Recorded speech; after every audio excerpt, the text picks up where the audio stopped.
안녕하세요. 저는 올해 35살이 된 여자이고 제가 고등학생 때 있었던 이야기를 한번 풀어볼까 해요. 지금은 결혼을 하고 가정이 있었지만 어렸을 적에 저는 엄마와 형제자매가 없이 아빠와 단둘이서 살았습니다. 저희 아빠는 다른 평범한 사람들과는 조금 달라요.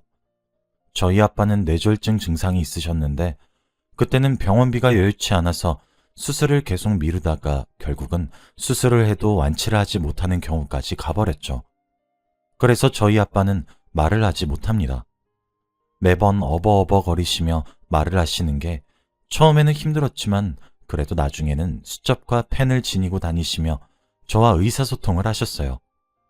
저희 아빠는 말을 하지 못해서 일을 구하는 것에 한계가 있었고 결국 새벽에 나가서 저녁에 들어오는 몸을 써야 하는 막노동을 해야 했습니다.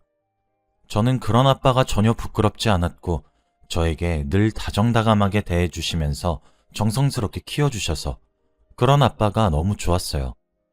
하지만 초등학교에 들어가니 친구들의 장난은 정말 날이 갈수록 심해지더군요.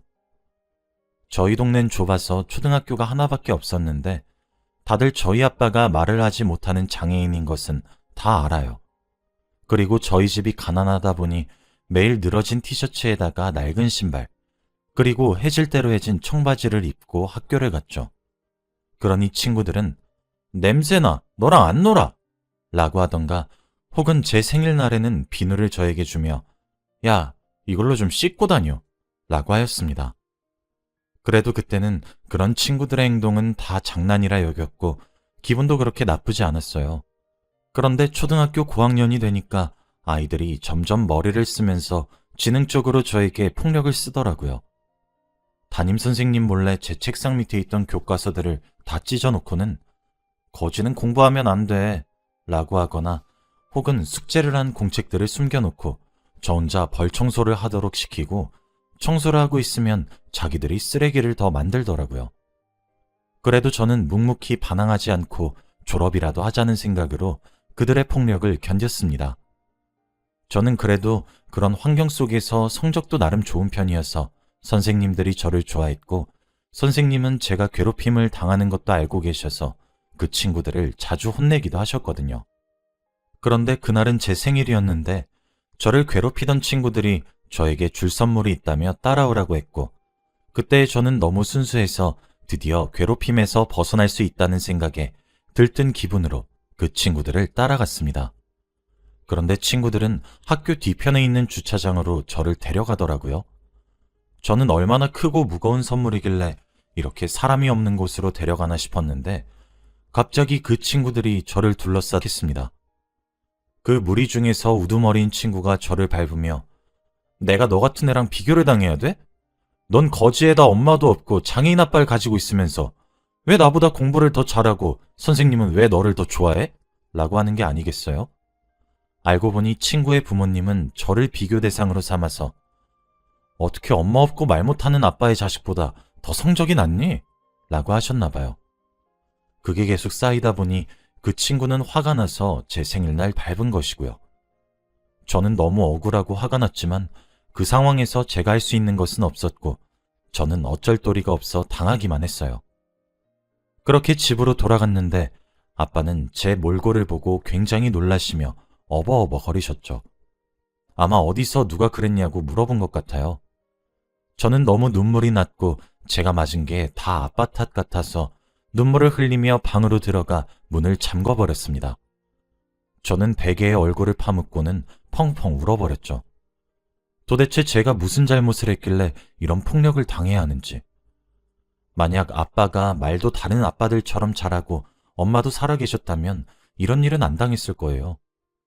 그 순간부터 저는 말을 못하는 아빠가 생애 처음으로 미워졌습니다. 저는 그날 이후로도 계속되는 그들의 폭력에 결국 졸업을 하자마자 다른 동네로 이사를 갔고 새로운 중학교를 입학했습니다. 그곳에는 저를 모르는 사람들로 가득했고 과거의 이미지를 변신할 수 있는 기회였죠. 초등학생 때의 나쁜 기억으로 인해 아빠가 장애인인 것을 알게 되면 저는 또 폭력을 당할 것만 같아 친구들에게 저희 아빠를 소개하지 않았습니다.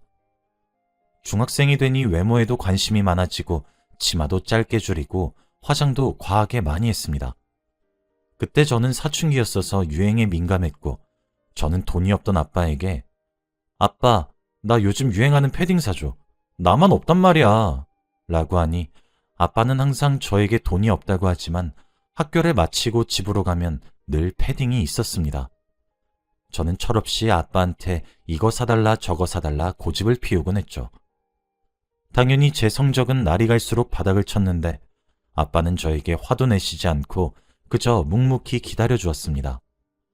아빠가 그럴수록 저는 더 막 나갔고 집에도 잘 들어오지 않았으며 학교도 자주 가지 않았어요. 선생님은 저희 아빠가 말을 못하시는 것을 알고 문자로 요즘 수진이가 학교도 잘 안 나오고 반항이 너무 심해요. 저도 최선을 다해봤지만 한계입니다. 아버지 집안에서의 최선의 조치를 취해주시길 바래요. 라고 문자가 왔고 아빠는 결국 참다 못해 제가 오자마자 화난 표정으로 어버버거리시며 저를 벽에 세웠고 제 종아리를 때리셨습니다. 저는 아빠의 벌이 끝나자마자 아빠에게 내가 이렇게 된 게 누구 때문인데? 그럼 아빠가 말이라도 하던가. 내가 얼마나 아빠가 부끄러운 줄 알아? 라고 하며 아빠에게 말했고 아빠는 눈물이 맺히시는 것 같았어요. 그렇게 저는 아빠와 서먹서먹한 관계로 고등학생이 되었는데 공부를 못해서 실업계 고등학교를 진학했습니다. 저는 친구들과 친해질수록 아빠의 존재를 숨겼고 부모님이 두 분 다 돌아가셔서 혼자 산다고 했습니다. 그러니까 친구들이 저에게 더 잘해주더라고요. 그런데 친구들과 학교를 마치고 길을 걷다가 앞에서 아빠가 걸어오는데 저는 인사를 할까 말까 고민을 했지만 친구들은 제가 아빠가 없는 줄 알고 있었기 때문에 무시를 했죠. 그런데 아빠는 내심 제가 인사하기를 기다렸나 봐요. 저를 보고 반가운 표정으로 손을 흔들었는데 제가 아빠의 눈을 피하니까 실망하면서 팔을 내렸습니다. 그런데 친구들이 야, 저 아저씨 이상해. 너 보고 웃는데? 이상한 사람 아니야? 라고 했는데 저는 그 말에 야, 진짜? 너무 기분 나쁘다. 라고 하며 아빠를 이상한 사람으로 만들어버렸습니다. 집으로 돌아오니 아빠는 아무 말도 하지 않았고 저도 아빠에게 아무 말도 하지 않았죠. 저는 고등학생이 되니 중학생 때보다 더 막 나갔고 외박도 자주 했습니다. 아빠는 말을 하지 못하니 매일 문자만 하셨기에 저는 아빠의 문자를 보지 않았죠. 그런데 그때는 한창 이성에 눈을 뜬 시기라 저는 같은 학교 오빠와 한창 친하게 지냈어요. 그런데 어느 날 느낌이 쎄해서 테스트기를 해보니 임신이더라고요. 저는 그 오빠에게 오빠, 나 임신했어. 라고 말하니 그게 왜? 네 뱃속에 있는 애가 내 애라는 보장 있어? 라고 하는 게 아니겠어요? 저는 그 오빠를 진심으로 좋아했는데 오빠는 너무 무책임한 말을 하면서 저를 밀어내더라고요. 저는 뱃속에 있는 생명을 어떻게 해야 할지 정말로 많이 고민을 했습니다. 고민 끝에 어렵게 입을 열었어요. 아빠, 나 임신했어. 라고 하니 저는 처음 맞아보는 뺨에 너무 당황스러웠고 아빠도 조금 미안해하는 것 같았죠. 그치만 저는 맞을 짓을 했기 때문에 아무 말 하지 않은 채 눈물만 뚝뚝 흘렸습니다. 아빠는 펜과 수첩으로 저에게 애아빠는 뭐래? 라고 썼고 저는 알아서 하래. 내가 많이 생각했는데 못 나을 것 같아. 저도 제 스스로 말을 하면서 너무 양심 없고 염치 없는 말인 것을 느꼈죠. 아빠는 결국 알겠다고 했고 저도 방으로 들어가서 각자 생각에 잠겼어요. 그런데 얼마 후 혹시나 해서 다시 테스트기를 해보니 임신이 아니라고 나오더라고요. 저는 절대 다시는 아빠에게 불효를 하지 않겠다고 결심했고 그런 경험을 하고 나니까 저도 모르게 철이 든 것 같아요. 아무튼 저는 학교 생활도 다시 예전만큼은 아니지만 공부에 조금씩 손에 대고 있었고 친구들과 노는 횟수도 점점 줄어가니 친구들이 저에게 수진아, 너 갑자기 왜 그래? 너 안 하던 공부를 다 하네? 라고 했습니다.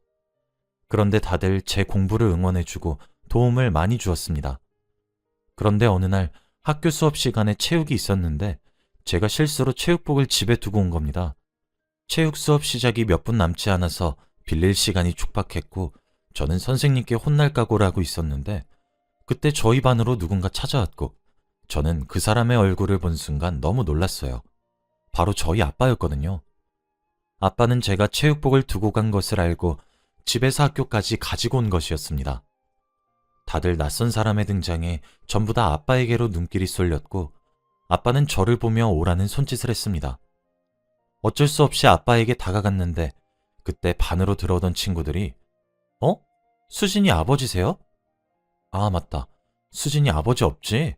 라고 말을 하더군요. 그때 아빠는 어버버거리며 주머니에서 수첩을 꺼내면서 뭐라고 끄적이고 있었던 찰나에 저는 아빠의 손을 막았습니다.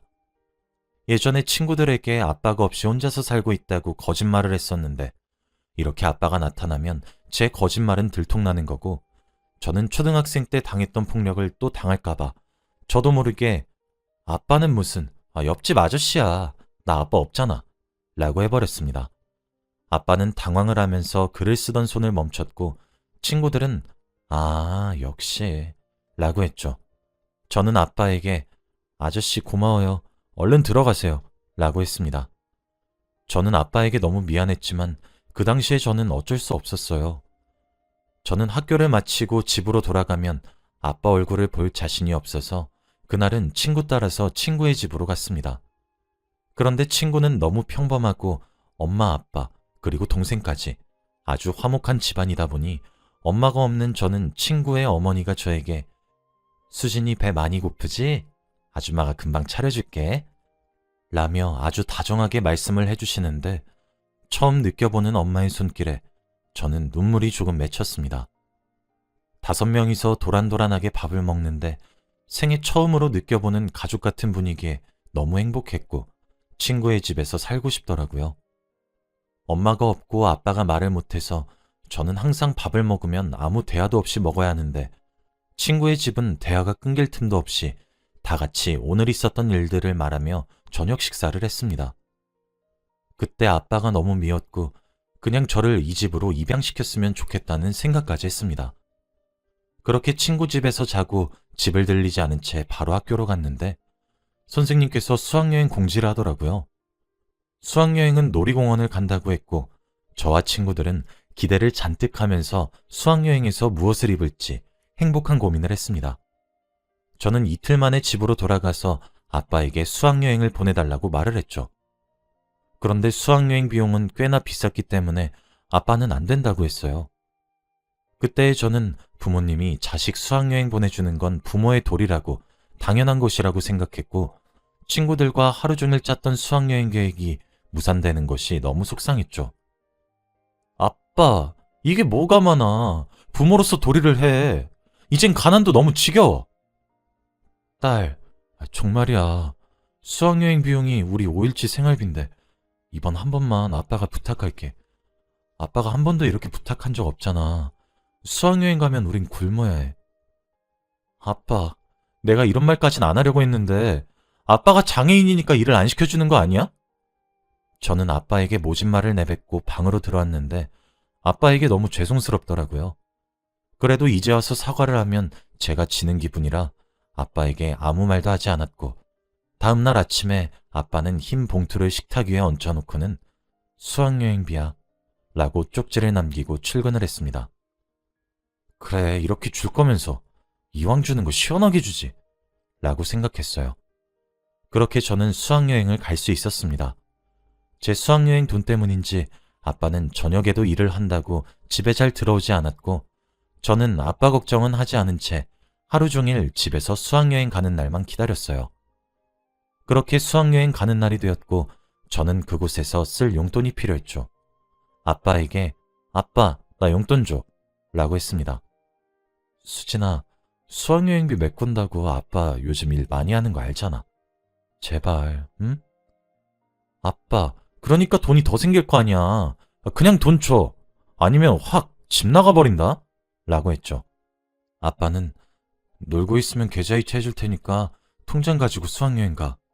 라고 했고 그때는 지금처럼 카드를 들고 다니면 됐던 시대가 아니어서 통장을 들고 가야만 했습니다. 저는 무조건 입금해. 나 놀이공원 있을 때 안 보내면 계속 전화하고 문자한다. 라고 한 뒤 좋은 마음으로 수학여행을 떠났습니다. 동네에서 벗어나서 친구들과 놀고 있다 보니 아빠 생각은 전혀 나지 않았고 오히려 집에 돌아가고 싶지 않았습니다. 놀이공원에 갔고 거기서 머리띠도 사고 다양한 기념품들을 사기 위해서는 돈이 필요했는데 아빠는 계속 돈을 보내주지 않았어요. 저는 친구들과 같이 있었기 때문에 전화는 하지 못했죠. 그래서 계속 문자로 아빠, 왜 돈 안 보내? 아빠, 진짜 이럴 거야? 나 계속 돈 안 보내면 집 안 들어가? 진짜 안 보내? 라고 했어요. 그랬는데도 아빠는 돈을 끝까지 보내주지 않았어요. 결국 다른 친구가 돈을 빌려주겠다고 했고 저는 아빠에게 돈을 받지 못했죠. 그런데 그때 아빠가 뒤늦게 급해서 그러는데 이 문자 받으면 전화 좀 해줘 라고 연락이 왔더라고요. 저는 이제서야 연락을 하는 아빠가 너무 괘씸했고 친구들이랑 노는 것에 더 집중을 하고 싶었기 때문에 저는 그 문자를 무시했어요. 아빠가 없어도 친구가 돈을 빌려주어서 돈도 필요 없었거든요. 그렇게 재미나게 놀고 수학여행이 끝나서 집으로 돌아가니 아빠가 없더라고요. 저는 또 일하러 갔나 싶었고 마침 TV를 틀어보니 한 장애인 남성이 사망했다는 비극적인 뉴스가 흘러나오고 있었습니다. 다른 프로를 틀어도 그 뉴스만 잔뜩이었고 순간 나쁜 예감이 스쳐 지나갔습니다. 그런데 그때 모르는 번호로 전화가 왔고 전화를 받으니 안녕하세요.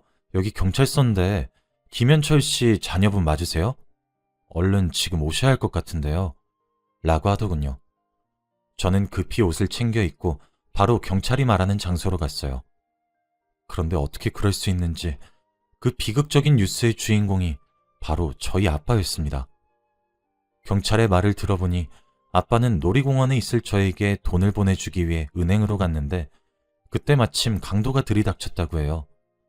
아빠는 그 사람에게 무릎을 꿇고 수첩을 꺼내서 지금 저희 딸이 돈이 너무 필요해서 그래요. 제발 이 돈만 보내게 해주세요. 라고 썼고 그 강도는 네가 딸이 있는지 없는지 내가 어떻게 알아? 지금 당장 문자 보내서 전화라고 해. 네가 전화하면 신고할 수도 있으니까. 라고 했고 아빠는 제게 그런 문자를 보냈던 것이었어요. 저는 아빠의 문자를 보고도 친구들과 더 놀고 싶다는 생각에 전화를 하지 않았던 것이죠. 저는 그 자리에서 주저앉아 펑펑 울며 죄책감에 시달렸습니다. 제가 만약 전화를 걸었다면 아빠는 그런 일이 생기지 않았을까요? 차라리 제가 처음부터 아빠한테 돈을 보내라고 하지 않았다면 아빠는 애초부터 은행을 갈 일이 없었을 거고 그 강도를 마주칠 일도 없었겠죠. 시간이 지나니 아빠를 죽인 사람이 바로 저라는 생각과 함께 저도 죗값을 치러야겠다고 느꼈고 힘들어하고 있을 때 아빠가 꿈에 처음으로 나왔습니다. 정말 오랜만에 들어보는 아빠의 목소리로 수진아, 네 잘못 하나도 없어. 아빠는 그저 수진이가 행복했으면 좋겠어. 아빠 옆에는 최대한 늦게 와야 해. 아빠가 너무 창피하고 가난이 힘들었지? 이제 그런 거 다 떨쳐내고 우리 딸 이젠 행복하게 살아. 사랑해 딸. 이라고 한 뒤 떠나셨습니다. 일어나 보니 저는 눈물이 흐르고 있었고 아마 아빠가 제게 남긴 마지막 말 같았죠. 저는 평생 아빠의 말을 듣지 않고 살았던 철부지 딸이었지만 지금부터는 아빠가 남기고 간 말을 꼭 다 이뤄내고 아빠 앞에 당당히 나설 수 있는 딸이 되기로 마음을 먹었어요. 그렇게 저는 지금까지 아빠가 제게 남긴 말을 늘 가슴에 새기면서 인생을 살고 있어요. 아빠 옆에 갈 날을 기다리면서 묵묵히 제 할 일을 하고 있습니다. 지금의 저는 결혼을 하고 딸을 낳고 3명의 가족이서 행복하게 살고 있습니다. 제 이야기는 여기까지이고 들어주셔서 감사합니다.